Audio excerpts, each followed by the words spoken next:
Mandawi City Hall misuwat sa mga nanagiya sa mga office spaces ug mga negosyante. Ngay report kanila kung adunay mga kadudahan ilang property labi na kung gigamit sa binuang. Ano report ni Nico Serino? Usa kini sa mga kompanya sa Mandawi nga giinspeksyon pipila ka buwan ang nakalabay sa taga Business Permit and Licensing Office. Nagsirado na hinuon kini ug gani nahipos na ang mga kabtangan. Ang maong kompanya giingong naghimo og pogo operation kaniadto apan naundang na. Kabahin lang kini sa mga laka nga gihimo sa Mandawi LGU pagsusi kun may nag-operate nga pogo sa Dakbayan. Matod nila walay na isyuhan og permit aron mag-operate niini.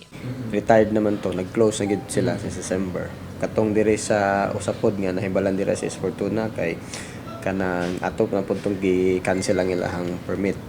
So ang uban sad nga mga calls nagpadayon gyapon ang atong inspection. Matod ni Acting Mayor Glenn Bersede, ang hatagan og permits o dunay dokumento ang mga online gaming industries nga gi-regulate sa syudad. Hinungitugyan niya sa kapulisan paghingusog sa monitoring kung dunay illegal o nagtago-tagong nag-operate. Coordinate sa sige sa pulis.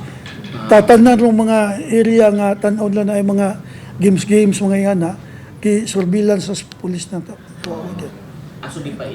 Nagbantay gyud ta. Ang taga BPLO nang hinaot sa kooperasyon sa mga business owners, sa mga hotels, sa mga nagpaabang og mga office spaces aron masiguro nga dili malutsan sa binuang. Mo report na mo if na sila ma-observe nga mga suspicious nga mga tao or suspicious nga operations.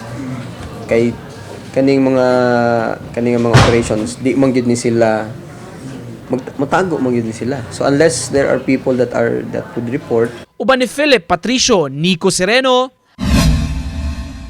Balitang Bisdak.